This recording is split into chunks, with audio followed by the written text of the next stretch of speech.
SG Consultancy Services. Study MBBS in Russia, Philippines, Uzbekistan.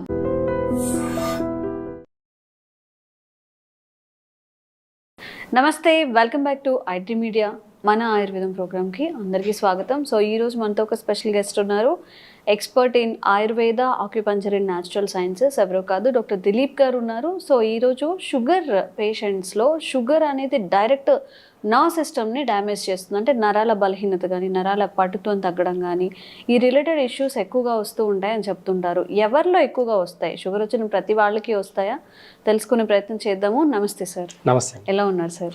Good. So అందరినీ భయపెడుతున్నారు అని చెప్పచ్చు, లేదా భయపడుతున్నాము అని చెప్పచ్చు.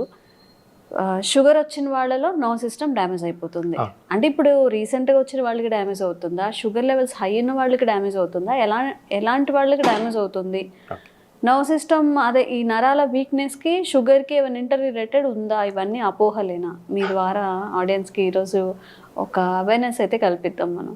అంటే యాక్చువల్లీ చూడాలండి, ఇప్పుడు షుగర్ ఎక్కువైంది అనుకోండి, ఆ షుగర్ ఎక్కడ డిపాజిట్ అవుతుంది, ఆ షుగర్ లెవెల్స్ ఏ ఆర్గాన్ మీద ప్రభావితం చూపిస్తుంది, ఇది అబ్జర్వ్గానే చేస్తే షుగర్ అనేది ఓవర్ షుగర్, అంటే షుగర్ ఎక్కువైనప్పుడు మాత్రమే నర్వస్ సిస్టంలో డ్యామేజ్ అనేది వస్తుంది. ఈ షుగర్ అనేది ఏం చేస్తుందంటే లివర్ని దెబ్బతీస్తుంది, డైజెషన్ని దెబ్బతీస్తుంది, జీర్ణశక్తిని ఎప్పుడైతే మందగిస్తుందో, లివర్ యొక్క ఫంక్షన్ ఏంటి అంటే మజిల్స్, నర్వస్ సిస్టమ్, టెండన్స్, ఈ మూడింటిని ఆపరేట్ చేస్తుంటుంది అనమాట. లివర్ అనేది డిటాక్స్ చేస్తుంటుంది, డైజెషన్ సిస్టమ్ని ఇంప్రూవ్ చేస్తుంటుంది. ఇవన్నీ దెబ్బతినేసరికి షుగర్ వల్ల, ఈ లివర్ దెబ్బతినడం వల్ల ఈ మజిల్ సిస్టమ్, నర్వస్ సిస్టమ్ కూడా అన్నీ కూడా దెబ్బతినడం వల్ల అరికాలకు తిమ్మిర్లు రావడం, లేదంటే నర్వస్ సిస్టంలో కాల్ చేయి ఒకటి లాగడం, హెడేక్ రావడం, బ్రెయిన్కి ఎక్కువ, అంటే ఇక్కడ నుంచి ఇక్కడికి ఇలాంటివి రాగడం. చాలా మందికి షుగర్ పేషెంట్లకు పక్షవాతం వచ్చే అవకాశాలు ఎక్కువ ఉంటాయి అంటారు. రీజన్ ఏంటి అని అంటే వాళ్ళకు ఇండైజెషన్ అయిపోయేసరికి లివర్ అనేది ప్రాపర్గా డైజెషన్ చేయకపోగా లంగ్స్ కూడా దెబ్బతింటాయి. లంగ్స్ దెబ్బతినేసరికి బాడీకి నర్వస్ సిస్టంలో అంతా కూడా అప్ అండ్ డౌన్లో బ్రెయిన్కి కావాల్సిన ఆక్సిజన్ సరిగా అందకపోయేసరికి బ్రెయిన్ స్ట్రోక్స్ వస్తాయి. చాలా మందికి షుగర్ వల్లనే బ్రెయిన్ స్ట్రోక్స్ రావడము, హార్ట్ స్ట్రోక్స్ రావడం జరుగుతుంది. రీజన్ ఏంటి అంటే ఇక్కడ లివర్ దెబ్బతినడం వల్ల, హై షుగర్ అనేది లివర్కి దెబ్బతినడం వల్ల నర్వస్ సిస్టంలో డ్యామేజెస్ వస్తున్నాయి. ఆ నర్వస్ సిస్టంలో కొలెస్ట్రాల్ ఏర్పడడం వల్ల బ్లాకేజెస్ వస్తున్నాయి అనమాట. ఎప్పుడైతే ఈ డైజెషన్ సిస్టమ్ బాగుంటుందో, లివర్ ఫంక్షన్ ఎప్పుడైతే బాగుంటుందో, అరికాల తిమ్మిర్లు కానివ్వండి, బాడీలో నర్వస్ సిస్టంలో పెయిన్స్ కానివ్వండి, ఇవన్నీ ఏమి కూడా ఉండవు. ఆయుర్వేద ఏం చెప్తుంది అని అంటే షుగర్ అనేది డిసీజ్ కాదు. మళ్ళీ చెప్తున్నానండి, షుగర్ అనేది అసలు డిసీజే కాదు. ఒకవేళ డిసీజ్ అయితే ట్రీట్మెంట్ రావాలండి. ఇప్పటి వరకు మార్కెట్లో ట్రీట్మెంట్ రాదు కూడా, ఇన్ ఫ్యూచర్లో కూడా ట్రీట్మెంట్ అనేది రాదు. రీజన్ ఏంటి అంటే ఇది ఒక అజీర్తి యొక్క సమస్య తప్ప షుగర్ అనేది ఒక డిసీజ్ కాదు. అంటే ఎలా సార్ అజీర్తి అనే సమస్య అంటే? చూడండి, ఇప్పుడు మనం ఇంతకుముందు మనము మంచి హెల్తీ ఫుడ్ తినేది. ఇంకోటి ఒక 30 years బ్యాక్ తీసుకోండి, ఈ 30 years సిస్టంలోనే చాలా మారింది. 30 ఏళ్ళ నుంచి ఈ కాలం అనేది చాలా ఫాస్ట్గా వెళ్ళిపోయింది. ఇక్కడ సమయానికి ఎవరు కూడా ఫుడ్ తినకపోవడం కాకుండా గబాగబా తినడం నేర్చుకున్నారు, చాలా ఫాస్ట్గా తింటున్నారు. నమలకపోవడం ఫస్ట్ ప్రాబ్లం. ఏదైనా ఒక ఫుడ్ తింటున్నామంటే ఇంతకుముందు చాలా ఓపికతో, చాలా నిదానంగా టేస్ట్ని ఎంజాయ్ చేస్తూ నములుకుంటూ తినేది. అలాంటి సిస్టమ్ అనేది ఇప్పుడు ఎందుకు పాడైంది అని అంటే అందరూ పరిగెత్తి సంపాదించడం మొదలు పెట్టుకుంటున్నారు. ఏ జాబ్లో కూడా వాళ్ళకు టైం లేదు, జాబ్ ఇంపార్టెంట్ అయిపోయింది. నిద్ర, ఆకలి, దప్పికలు అన్నీ మర్చిపోయి వాళ్ళు చేసే పని వృత్తిని చాలా ఇంపార్టెన్స్ ఇస్తున్నారు, కానీ హెల్త్కి ఇవ్వడం లేదు. ఎప్పుడైతే హెల్త్కి ఇంపార్టెన్స్ ఇవ్వట్లేదో ఇవన్నీ ఒక క్రానిక్ డిసీజ్గా మారిపోతున్నాయి. కానీ షుగర్ అనేది ఒక డైజెషన్కి సంబంధించిన ఇష్యూయే తప్ప షుగర్ అనేది క్రానిక్ డిసీజ్ కాదు. ప్యాంక్రియాస్ సరిగ్గా పనిచేయదు. ప్యాంక్రియాస్ ఎప్పుడైతే సరిగ్గా పనిచేయకపోవడం వల్ల షుగర్స్ అనేటివి అప్ అండ్ డౌన్ అవుతుంటాయి. షుగర్ ఎక్కువ అవ్వడం వల్ల ఎలాంటి ఆపదలు లేవండి, కానీ షుగర్ తగ్గింది అనుకోండి చాలా ప్రాబ్లమ్స్ వస్తాయి. షుగర్ ఎక్కువ ఉండే వాళ్ళు సఫర్ అయ్యేది తక్కువ అనుకుంటే షుగర్ డౌన్ అయ్యే వాళ్ళు సఫర్ అయ్యేది ఎక్కువ. కాబట్టి టైప్ 1 డయాబెటిక్లో ఎలా ఉంటుందంటే హై లెవెల్ షుగర్స్. కొంతమందికి ఇన్సులిన్ తీసుకుంటే తప్ప బాడీ బ్యాలెన్స్ అవ్వదు. ఆ ఇన్సులిన్కి అడిక్ట్ అయిపోయి వేరే మెడిసిన్స్ ఏవి కూడా పని చేయకుండా పోతాయి ఆ బాడీకి. బాడీ అనేది ఎలా తీసుకుంటుందంటే ఏదైనా మనం ఏది ఇస్తే అదే తీసుకుంటుంది. మనం గుడ్ హెల్త్ మంచి ఒక ఆహారం తీసుకొని నమిలి తీసుకున్నాం అనుకోండి, ఆ రోజు షుగర్ లెవెల్స్ తక్కువ ఉంటాయి. ఎప్పుడైతే మనం గబా తింటున్నామో చాలా వయసుకు సంబంధం లేకుండా చాలా ఫాస్ట్గా పిల్లలకు చూడండి, ఎగ్జాంపుల్ పిల్లలకి స్కూల్కి రెడీ అవ్వాలని చెప్పేసి అలా కుక్ చేస్తుంటారు మదర్స్, అలా దబాదబా తినేసి స్కూల్ టైం అయింది అని చెప్పేసి పరిగెడతారు. కానీ ఆ చిన్న పిల్లలకు కూడా డయాబెటిక్స్ రావడానికి రీజన్ ఏంటి అంటే ఈ డైజెషన్ సిస్టమ్ అని చెప్పేసి నేచర్ చెప్తుంది. ఓకే, ఇప్పుడు మనం మాట్లాడుకుంటున్నాము నర్వ్ సిస్టమ్ డ్యామేజ్ అవుతుందా లేదా అని చెప్పి, అండ్ తినకూడని పదార్థాలు తినకూడని టైంలో తింటున్నాం అంటున్నారు. అసలు తినాల్సిన పదార్థాలు ఏంటి? షుగర్ ఉన్న వాళ్ళు తీసుకోవాల్సిన ఆహార పదార్థాలు ఏంటి? చూడండి, ఇక్కడ ఒకప్పుడు 3 పూట పల్లెటూరులో కానివ్వండి, ఇప్పుడు నా లైఫ్ స్టైల్ తీసుకోండి, ఒకప్పుడు 3 పూటలు అన్నం తినేది, ఏమీ అయ్యేది కాదు. ఎవరైనా సరే ఒక 30 years బ్యాక్ అందరూ 20 years బ్యాక్ అందరూ 3 పూటలు అన్నం తిన్నా కానీ ఏ రోజు షుగర్ పెరగలేదు, తగ్గలేదు, నార్మల్గా ఉండేది.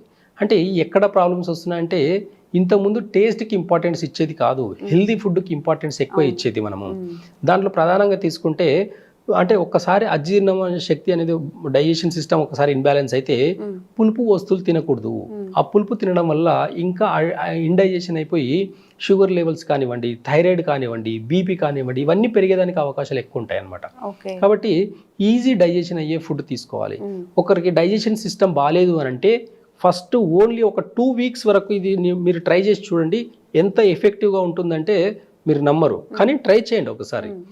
షుగర్ లెవెల్స్ బాగా హై ఉండే వాళ్ళకు ఫస్ట్ ఓన్లీ వెజిటేబుల్స్ అన్నీ కూడా హాఫ్ బాయిల్ అని చెప్పేసి సగం ఉడకబెట్టేసి అన్ని కొన్ని వెజిటేబుల్స్ అన్ని తీసుకుని ఒక దాంట్లో వేసేసి బాయిల్ చేసుకుని తినడం నేర్చుకోండి. దాంట్లో కొంచెం సాల్ట్, పింక్ సాల్ట్, కొంచెం బ్లాక్ పెప్పర్ వేసుకుని తినడం మొదలు పెట్టుకోండి. డైజెషన్ సిస్టమ్ చాలా ఇంప్రూవ్ అవుతుంది. ఆ డైజెషన్ సిస్టమ్ ఇంప్రూవ్ అయిన తర్వాత మీరు ఒక 2 weeks తర్వాత బాగా కంటిన్యూగా పాటించి చూసి 2 weeks తర్వాత మీ షుగర్ లెవెల్స్ చూడండి, చాలా అద్భుతమైన రిజల్ట్స్ ఉంటాయి. అంటే వెజిటేబుల్స్ అన్ని చాలా ఈజీగా డైజెషన్ అవుతాయి. ఎప్పుడైతే ఈ పప్పు దినుసులు ఇవన్నీ ఉంటాయో, నాన్ వెజ్ ఏవైతే ఉంటాయో, హెవీ ప్రోటీన్, ఈ హెవీ ప్రోటీన్ డైజెషన్ సిస్టమ్ని ఇంకా ఇన్బ్యాలెన్స్ చేస్తాయి. అవి తినడం వల్ల ఏమవుతుంది అంటే ఇంకా ఇండైజెషన్ ఫామ్ అయిపోయి, గ్యాస్ ఫామ్ అయిపోయి అక్కడ నర్వస్ సిస్టంలో ప్రాబ్లమ్స్ వస్తాయి, నర్వస్ సిస్టంలో బ్లాకేజెస్ వస్తాయి అనమాట. ఇలాంటి సిమ్టమ్స్ అన్ని కూడా డయాబెటిక్స్ వల్ల దాంట్లో చాలా ఎక్కువ చూడొచ్చు అనమాట. సో దీన్ని అవాయిడ్ చేయాలి, మనం హెల్తీగా ఉండాలి, షుగర్ లెవెల్స్ కంట్రోల్లో ఉండాలి, నర్వ్ సిస్టమ్ డ్యామేజ్ అవ్వకూడదు అంటే ఏం చేయాలి? మీరు ఫస్ట్ లివర్ని మంచిగా పెట్టుకోవాలి.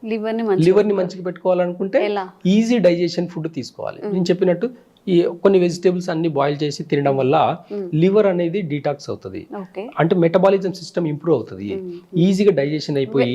ఓన్లీ వెజ్ తినాలండి, నాన్ వెజ్ తినే వాళ్ళు తినొచ్చు? అంటే డైజెషన్ సిస్టమ్ ని ఫస్ట్ కరెక్షన్ చేసుకోండి, డైజెషన్ సిస్టమ్ ని ఫస్ట్ ఇంప్రూవ్ చేసుకోండి. ఈజీగా అరగాలనుకుంటే వెజిటేబుల్స్ ని హాఫ్ బాయిల్ చేసుకొని తినండి. అప్పుడు ఏమవుతుంటే అన్ని వెజిటేబుల్స్ ఒక 2 hours డైజెషన్ అయిపోతాయి. మిగతా పప్పు దినుసులు అన్నిటికీ 4 hours to 6 hours పడుతుంది.